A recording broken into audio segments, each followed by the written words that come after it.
sababu ya rehema zake asubuhi ya leo, ninapenda pamoja tumshukuru Mungu kwa ajili ya kutuamsha salama, kutupa kibali kuwemo nyumbani mwake, pamoja na kutamalaki na kutuongoza maisha yetu hata sasa, kwa ajili ya kutupeleka mbele za Bwana. Asubuhi ya leo ninaomba tufungue pamoja kitabu cha Zaburi sura ya 27. Zaburi sura ya 27.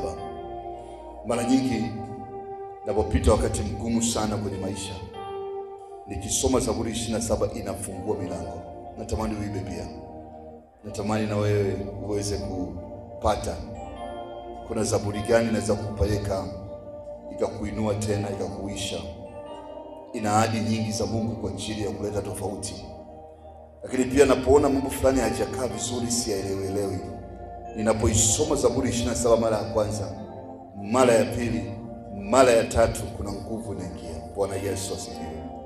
Ninatamani na wewe neema Mungu akupe macho, ile nguvu nayoisema ipate kuingia ndani mwako. Mtumishi wa Mungu Paulo anasema kuhubiri kwetu sio kwa maneno yaliyojaa chumvi, sio kwa maneno matamu, bali nguvu ya Mungu. Neno la Mungu lina nguvu. Lakini pia mtumishi wa Mungu Paulo anasema Yesu Kristo amelinunua kanisa, akalikomboa na kuliokoa kwa damu yake na kulisafisha kwa neno. Kwa sabuni ya maisha ya kiroho ya Mkristo ni nini? Neno la Mungu. Bila neno la Mungu unakuwa mchafu. Na ndio maana Mkristo ambaye ameokoka akaacha kuhudhuria kanisani, baada ya muda sio mrefu anarudi kwenye dhambi, kwa sababu amekosa sabuni. Anazidi kuwa mchafu mpaka ananuka, na baadaye mainzi ambaye ni shetani wanamvamia. Kwa maana hiyo anakosa ujasiri na nguvu tena ya kwenda mbele. Kwa tufungue pamoja Zaburi 27 na tutasoma kwa kupokezana. Bwana ni nuru yangu na wokovu wangu, ni muogope nani? Bwana ni ngome ya uzima wangu, ni muofu nani? Watenda mabaya waliponikaribia, wanile nyama yangu, watesi wangu na adui zangu walijikwaa wakaanguka. Jeshi lijapojipanga kupigana nami, moyo wangu hautaogopa. Vita vijaponitokea, hata hapo nitatumaini.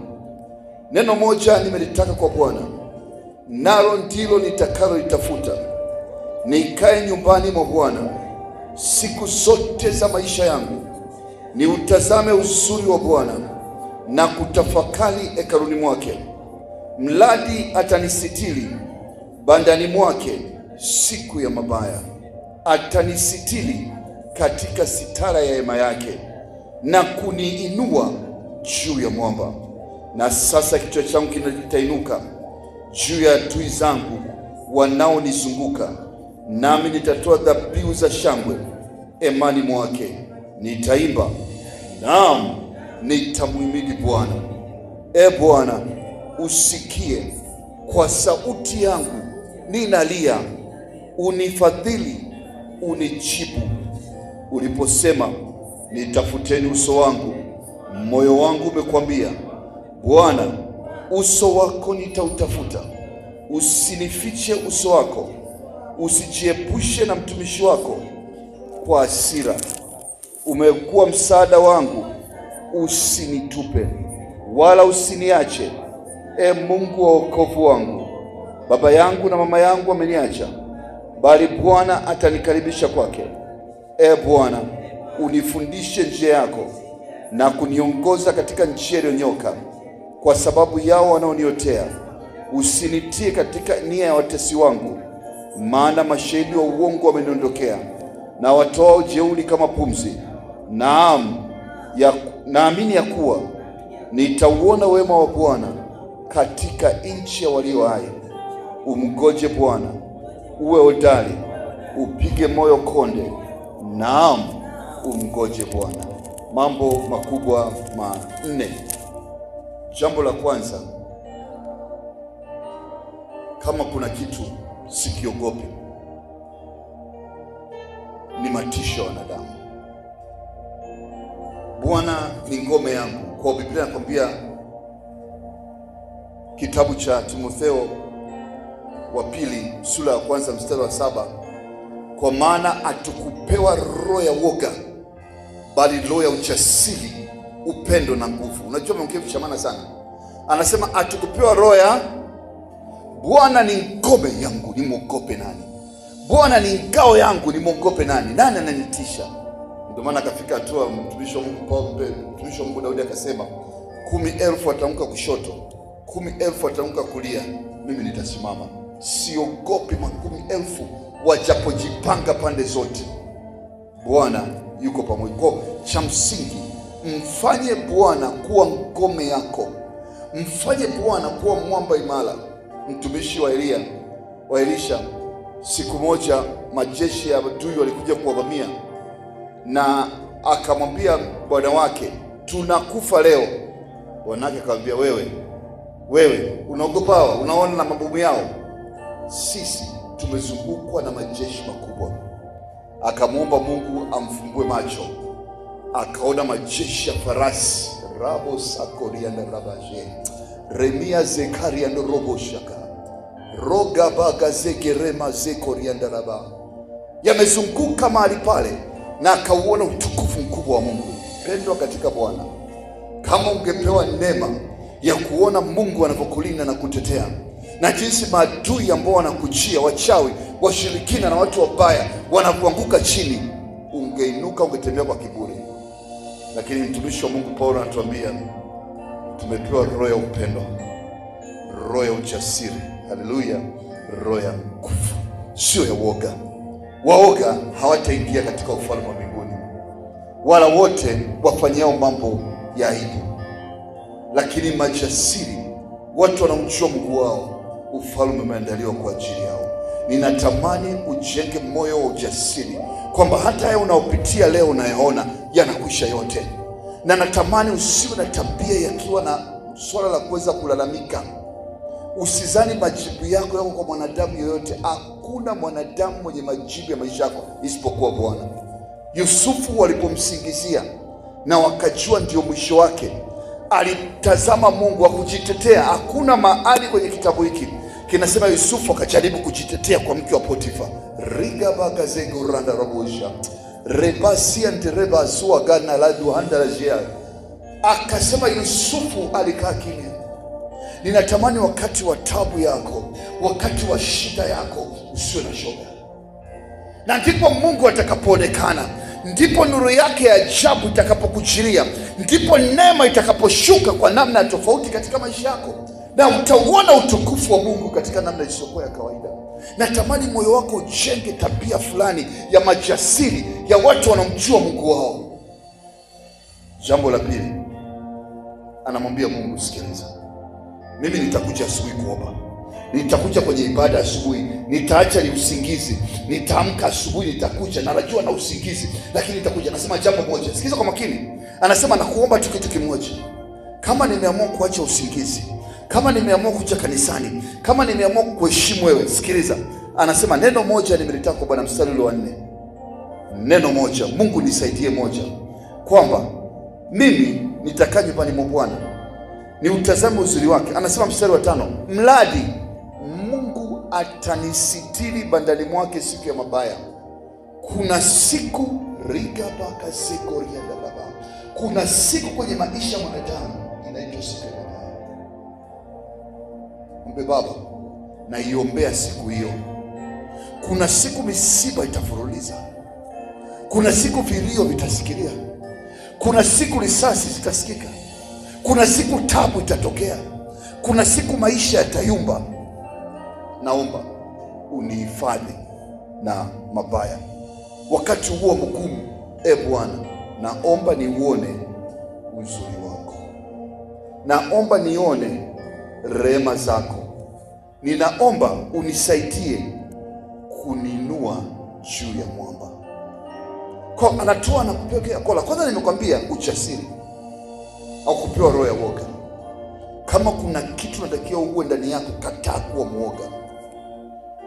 Na unapataje kuwa kutokuwa mwoga? Moja, usiwe mtu kulalamika. Mbili, mtumaini Mungu kwa moyo wako wote. Jambo la pili, amua kumtumikia Bwana kwa akili zako na nguvu zako zote bila kujali nani anakuona.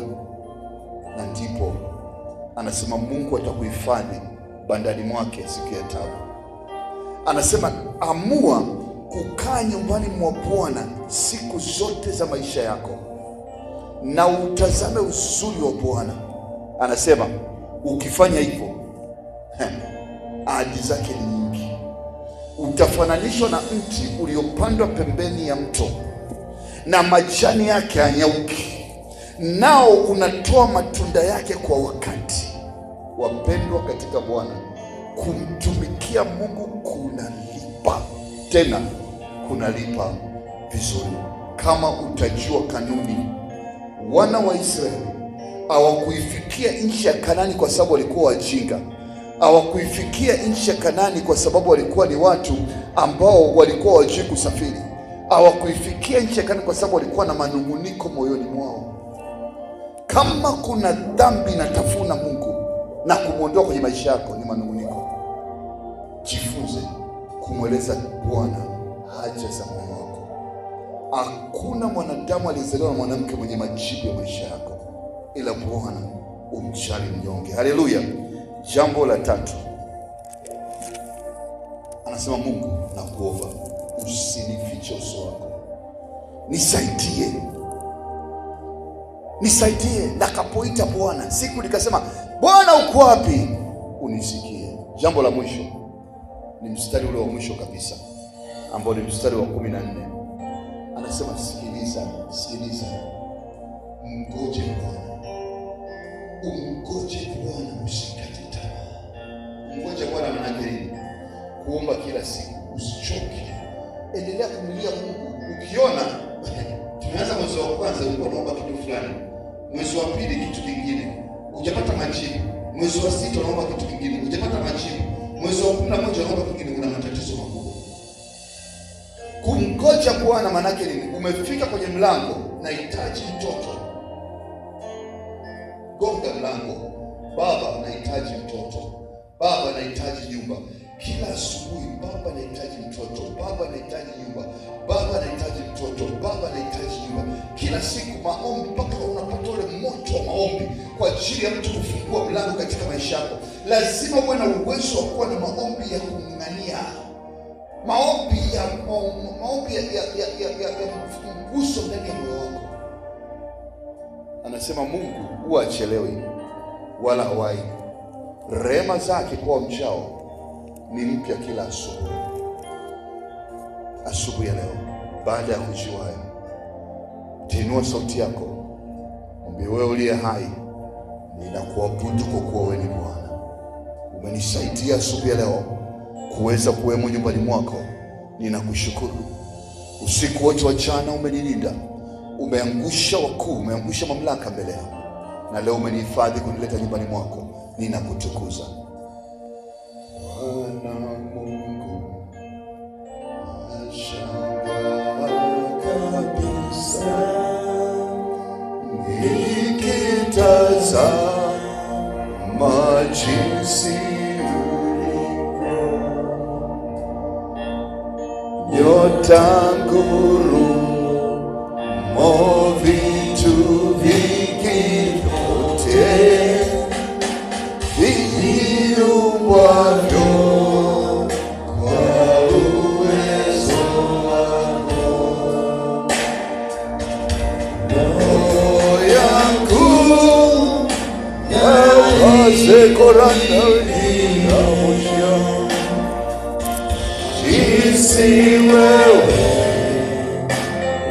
ulivyo kuu.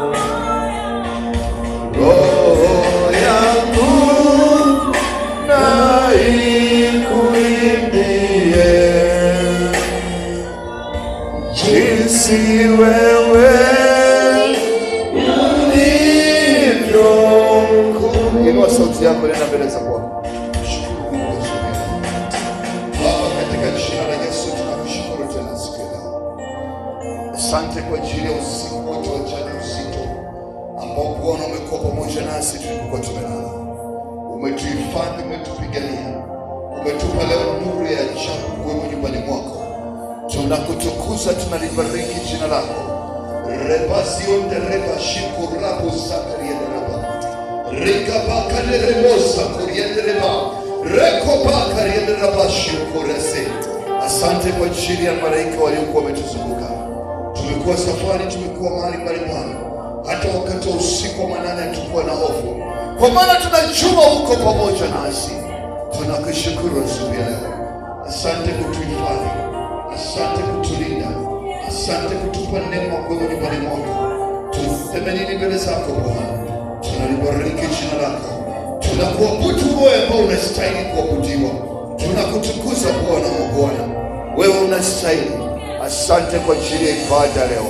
Tunashukuru kwa pumzi uliyotupa, tunashukuru kwa afya na uzima, tunashukuru kwa amani, tunashukuru kwa Roho Mtakatifu. Wewe unastahili, hakuna kama wewe Jehova. Asante kwa siku ya leo, na ndipo tunaikabidhi ibada hii, tunakabidhi asubuhi ya leo mbele zako Bwana.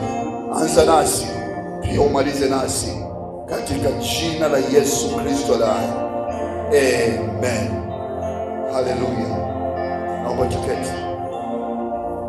Naomba tuketi. Asubuhi ya leo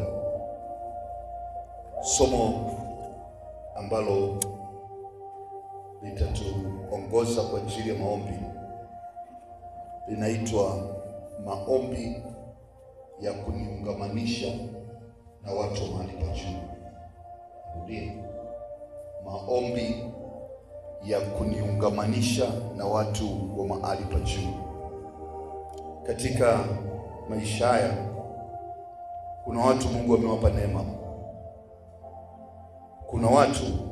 Kuna mtu katika maisha yako ukikutana naye, Mungu anakusudia kupitia huyo iwe ngazi ya kwenda juu. Usipokutana naye, kuhifadhiwa kwako kunapotea na neema ya Mungu inapotea, na kuna uwezekano hata ukafa. Lakini kuna watu wamepelekwa mahali pa juu kwa ajili ya kusaidia wengine. Hata hivyo, inahitaji wa kushike mkono ili uweze kwenda juu zaidi. Nilikwambia siku moja, katika maandiko ya Biblia hii hakuna mtu ambaye kumwona Mungu. Kuna watu wanaongea na kuwa na malaria ya kichwani, wanakwambia jana nilikuwa nimekaa na Mungu kule mbinguni, nikaanza kuendesha gari. Matatizo makubwa ya akili. Kuna watu wamechanganyikiwa, lakini maandiko yananiambia kwamba hakuna mtu ambaye kumwona Mungu isipokuwa kwa Roho. Kwa sababu Mungu sio mwanadamu, Mungu sio mwili. Mungu hawezi kuonekana kwa mwili wa kawaida. Mungu anaonekana katika Roho. Mtu mmoja ambaye tunaona katika Biblia anasema alimuona Bwana, naye hakumwelezea vizuri kwa sababu hajawahi kumuona. Isaya 6 anasema mwaka ule alipokufa mfalme Uzia na alimuona Bwana, lakini anapoanza kueleza unamuona wala hakumuona. Musa mwenyewe tunaelezea kiasi fulani alimuona, lakini alimuona kwa nyuma, hakumuona kwa mbele. Hakuna mwanadamu ambaye amewahi kumuona Mungu na akaishi. Hayupo. Kwa lazima utambue kwamba Mungu anaonekana kupitia wanadamu. Haina maana wanadamu ndio Mungu, lakini Mungu ni Roho. Kwa macho ya kawaida ya damu na nyama, kwa sensi tulizonazo 5 za kunusa, za kusikia, za kuona, za kutazama, za kuguswa na kadhalika, tunaweza kuona mambo haya kwa namna ya kimwili. Lakini tukiconnect kwenye ulimwengu wa Roho, tunamuona Bwana kila siku, sio katika mwili. Kila mara tunakutana na Mungu katika magoti. Hata hapa tulipo, Bwana yuko pamoja nasi, hatuna mashaka. Lakini katika ulimwengu wa Roho, lakini katika namna ya kimwili hakuna aliyemwona Bwana. Na kwa maana hiyo Mungu anajidhihirisha katika maisha yako kupitia wanadamu. Sasa kuna wanadamu aina mbili. Kuna mwanadamu unakutana naye, unamsalimia na kushusha chini. Alafu kuna mwanadamu unakutana naye, anakusalimia, anakusaidia kwenda juu. Kwa naomba Mungu akusaidie usikutane na mwanadamu ambaye anataka kushusha chini. Kuna mtu anaongea neno moja linakuuma kwenye moyo mpaka linakufanya uweze kuugua. Lakini kuna mtu anaongea neno moja linagusa moyo wako, linakufanya utiwe nguvu tena, alafu unajisikia kama kuishi tena. Kwa naomba asubuhi ya leo, maombi yetu, Baba, nikutanishe na watu wa mahali pa juu ambao watanisaidia kuweza kutimiza hatima yako. Waweza kukutana na mtu mmoja akakuandikia historia mpya katika maisha. Mungu anakusudia kwamba uweze kwenda katika njia zake ili akupe neema. Sikiliza kwa makini, naona bado unielewe. Kitabu cha Mwanzo sura ya 39 mstari wa 46. Yusufu alipouzwa na ndugu zake, alikutana na wafanyabiashara, wakaenda kumuuza kwa Potifa. Je, wangeuza kwa mtu mwingine ambaye ni mwabudu sanamu, ingekuwaje? Je, wangeuzwa kwa mtu mwingine ambaye sio wa kule Misri ambapo walikuwa wanaenda, ingekuwaje? Lakini Mungu hatua ya kwanza alimungamanisha Yusufu na mtu wa mahali pa juu. Kwa Yusufu alipokuwa kwenye nyumba ya Potifa anaweza kujifunza utawala. Ndio maana ni hatari kubwa Mungu akupa utajiri au akupa cheo wakati moyo wako hajauandaa, kwa sababu utaharibikiwa. Moyo wako ukiuandaa, akikutanisha na mtu wa juu inakuwa rahisi. Watu wanadhani Yusufu alikuwa mtawala wa Misri kwa sababu alikuwa ni Yusufu. No, Yusufu alipitia mafunzo. Lakini tunaona pia katika kitabu cha Mwanzo sura ya 39 mstari wa 21, Yusufu baada ya kusikiziwa kosa la kubaka akatupwa gerezani, lakini Biblia inatuambia Mungu akampa kibali Yusufu kwa mkuu wa gereza. Unakuwa mfungwa wa gerezani, alafu mkuu wa gereza na kufanya uwe bosi. Rabo sakaria na rabo. Ninaongea kuhusu Mungu awezaye kubadilisha mambo. Kwa Yusufu akawa mkuu wa gereza, naye akawa katika watumwa wote na wafungwa wote, yeye ndio bwana mkubwa, kwa sababu Bwana alimpa kibali kwa mkuu wa gereza. Lakini kuna Mungu ambaye ni wa tofauti. Kitabu cha Danieli sura ya 1 mstari wa 9 tunasoma Danieli akapata kibali kwa Bwana. Mungu akikupa kibali, wakuu wanaweza kuja kukusaidia. Kama Mungu hayupo, unapoteza muda. Kuna kibinti kimoja kidogo, akina baba akina mama. Kitabu cha Esther sura ya 2 mstari wa 17 kinaitwa Esther. Katika maandiko haya Biblia inasema Mungu akamkutanisha Esther na mtu wa mahali pa juu, mfalme Ahasuerus, na akaweza kumuoa kama mke wake, na ndipo maisha ya Esther yalipobadilika. Leo asubuhi ninatamani Mungu akukutanishe na mtu wako wa juu, na akikutanisha naye, Mungu atakupa nafasi ya kuinuka katika maisha. Inawezekana mtu wako yuko magharibi, yuko mashariki, yuko kusini, yuko kaskazini. Watu wengi hawana muda wa kutulia wanapokutana na mtu wa mahali pa juu. Wanatamani waone matokeo yakitokea upesi. Naomba nikwambie, miaka 2-3 kwa Mungu sio tatizo, lakini wengi wanakata tamaa mapema. Kuona shangaa wanakuwa ni watu wa kubangaiza. Natamani kwa jina la Yesu sio mtu wa kubangaiza. Jifunze kutulia katika kituo, wakati wa Mungu ufike aweze kuinua kwenda mahali pa juu. Usikubali kuwa mtu ambaye kila siku unabadilisha kituo. Naomba nikwambie, hao watu na wasema wa mahali pa juu sio wao wanaofanya hivyo, ila Mungu anaongea na roho zao kwa ajili ya kukupa neema. Kuna mtu unakutana naye anakupa taarifa za mawasiliano na wewe, anabadilisha historia yako. Ngoja nikwambie vizuri unielewe. Maandiko katika kitabu cha Kumbukumbu ya Torati sura 28 mstari wa 13 anasema Bwana atakufanya uwe wa kwanza, sio wa mwisho. Haina maana darasani utakuwa namba 1. Ila utakuwa na akili njema. Utakuwa juu tu. Kuna watu na akili zinafikia kutoka mbinguni. Haijalishi umesoma. Hekima ya Mungu ikaa ndani ya kichwa chako, ukawa juu, uweza kufanya mambo makubwa. Uweza kufanya mambo makubwa mazito. Utakuwa mbele tu, sio nyuma, maana kichwa chako kitafanya kazi vizuri. Lazima utafsiri maandiko katika uhalisia wake. Sio maana kwamba ukiingia darasani basi utakuwa namba 1. Hapana, ukiingia darasani Mungu atakupa uwezo wa kuelewa na utakuwa na akili njema. Kwa maana hiyo ni mpango na ahadi ya Mungu kwamba uwe mbele, sio nyuma. Wewe sio kichwa, wewe ni kichwa, sio mkia. Nini kinakufanya uwe mkia asubuhi ya leo? Ina maana kuna mtu mmoja unatakiwa kukutana naye, ambaye kushika mkono umemaliza. Kwa asubuhi ya leo, Baba, nikutanishe na watu wa mahali pa juu. Baba, nikutanishe na watu wa mahali pa juu. Sababisha niweze kwenda mbele. Nikutanishe na mtu atakayenibadilishia historia yangu. Nisaidie ili nikaweze kutimiliza kusudi. Yusufu alikutana na Potifa, hapakutosha. Akakutana na mkuu wa gereza, hapakutosha. Akakutana na mwoka mikate wa mfalme, historia yake ikabadilika. Leo Mungu anaweza kukutanisha na mtu wa kwanza. Kumbe huyo mtu wa kwanza unatakiwa utulie pale kwa mtu wa kwanza ili ukutane na mtu wa pili ndani ya mtu wa kwanza. Unatakiwa utulie kwa mtu wa pili ili ukutane na mtu wa tatu ndani ya mtu wa pili. Sasa watu wengi kuna mtu mmoja akasema, wakati Mungu analeta baraka wenyewe kwenye uzinzi, wakati Mungu analeta baraka wenyewe kwenye kunung'unika. Kwa baraka zinawapita, kila wanapoenda wanapishana. Mungu anajua leo upo asubuhi kwenye ibada, alafu haupo. Kumbe asubuhi hii alitaka ukitoka hapa ukutane na mtu ambaye atabadilisha historia yako.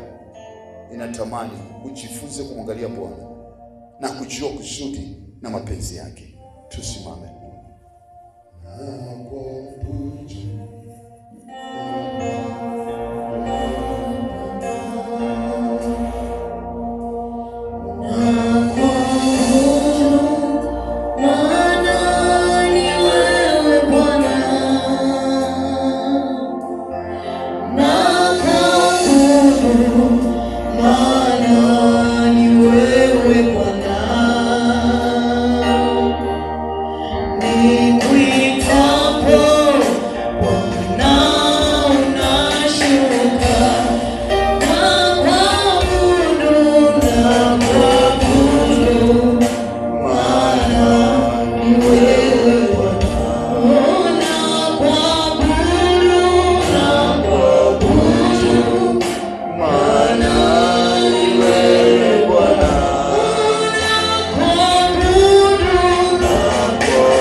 Baba, kwa jina la Yesu, ninakushukuru asubuhi ya leo.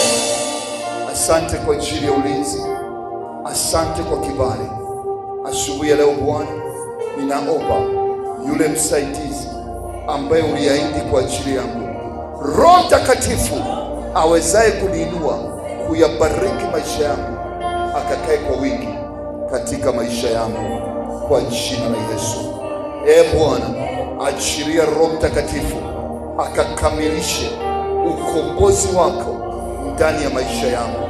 Ninakataa dhambi, ninakataa kiburi, ninakataa ujeuri, ninakataa uongo, ninakataa tabia yoyote ambayo sio ya kimungu. Roho Mtakatifu, safisha maisha yangu, kamilisha ukombozi na nafsi yangu katika jina la Yesu. Baba, kwa jina la Yesu, roho yoyote ya kuzimu ambayo imetengeneza ajenda na mkakati kinyume cha roho yangu asubuhi ya leo, ewe roho ya kuzimu, sikia sauti ya Bwana, toka, angamia kwa jina la Yesu. Kila ajenda ya kuzimu kila mkakati wa nguvu za giza kwa ajili ya kunimaliza, ninaufuta leo, ninaufuta leo kwa damu ya Yesu. Baba, kwa jina la Yesu, naomba damu ya Yesu ikapate kuondoa aina yoyote ya laana, mikosi, balaa zote katika maisha yangu, kwa jina la Yesu wa Nazareti. Ewe Roho Mtakatifu, niungamanishe mimi na watu wa mahali pa juu katika maisha haya.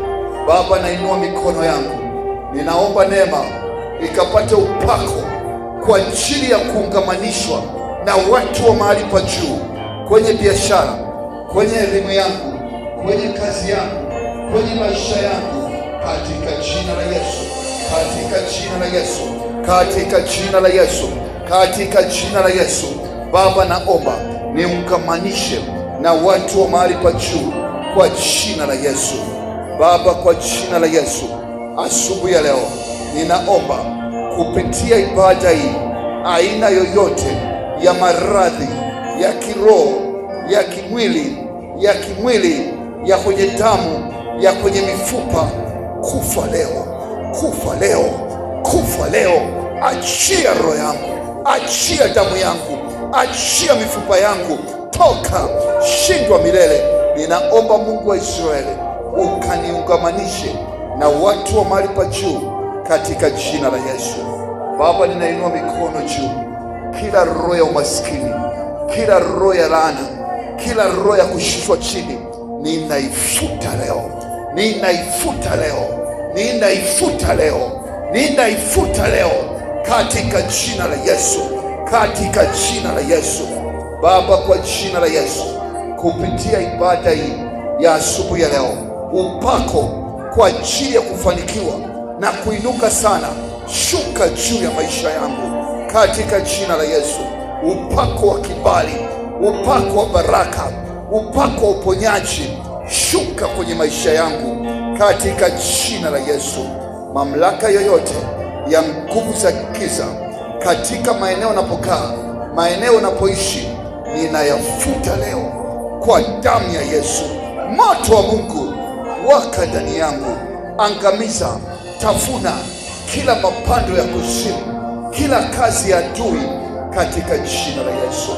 Baba, nainua mikono, ninaomba siku ya leo mbingu zikafunguke, neema ikashuke, kibali Bwana, kibali Bwana, kibali kwenye biashara, kibali kwenye kazi, kibali kwenye maisha. Ninaomba neema Bwana, amani ya Mungu ipitayo akili za wanadamu ikatamalaki na kutawala maisha yangu kwa upya katika jina la Yesu, katika jina la Yesu. Bwana, sababisha mikono hii nikutane na watu wa mahali pa juu, nami nikainuke nikakutukuze wewe katika jina la Yesu. Inua sauti yako, ongea na Mungu wako asubuhi ya leo. Mwambie Baba, kwa ajili ya maisha yako, unajua nini unataka. Ongea, mtumishi, mwambie asubuhi ya leo. Rigaba kasi korianda rabosha, rabosa korianda rabosha, korianda raba, regeba karianda rabosha, korianda raba, rigaba karianda rabosha, korianda raba, ramosa korianda rabashi korobosa, regeba karianda rabasi korobosha, rako marianda rabasi robo, ragaba karianda rabosha, korianda rabo, regaba karianda rabosi akareleba. Katika jina la Yesu, naomba neema Bwana kwa ajili ya kuungamanishwa na watu wa mahali pa juu. Neema Bwana kwa ajili ya kuungamanishwa na watu wa juu, watu ambao ninapaswa nikutane nao ili waweze kubadilisha historia yangu. Sababisha nikutane nao. Watu ambao natakiwa nikutane nao ili kubadilisha historia yangu. Sababisha nikutane nao. Nipe kibali Bwana, nipe kibali Bwana, nami nikawe kichwa sio mkia, nikawe juu sio chini, nikawe mbele sio nyuma, katika jina la Yesu. Baba, sababisha nikutane na watu wa mahali pa juu katika jina la Yesu. Baba, sababisha nikutane na watu wa mahali pa juu katika jina la Yesu, katika jina la Yesu, katika jina la Yesu, katika jina la Yesu, katika jina la Yesu. Amen. Ongea na Mungu wako kwa ajili ya taifa la Tanzania. Ombea amani. Tunajua tunapambana mkubwa mbele yetu. Baba, tupe amani.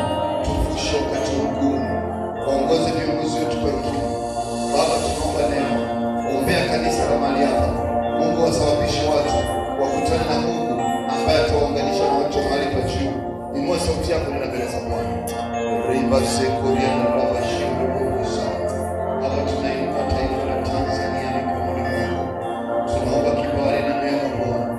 Tazama mbele yetu kuna vita. Tunasikia habari za uvumi wa vita, lakini wewe ni Mungu ambaye unaweza kutusaidia. Umesema tuombee amani ya nchi yetu tunaoendea. Tunaiombea amani ya Tanzania, maana katika kufanikiwa na amani yake ndipo itakapokuwa kufanikiwa kwetu. Ukaifanikishe taifa hili Bwana, ukaifanikishe nchi hii Bwana, utupe kibali katika maisha yetu Bwana, kwa ajili ya taifa hili kuweza kustawi, kwa ajili ya taifa hili kusonga mbele, katika jina la Yesu. Tunahitaji msaada wako Mungu wa mbingu na nchi. Tunahitaji msaada wako Bwana wa mabwana. Tunaomba uingilie kati, ukatupe kibali Bwana. Tunaomba kwa ajili ya kanisa Baba.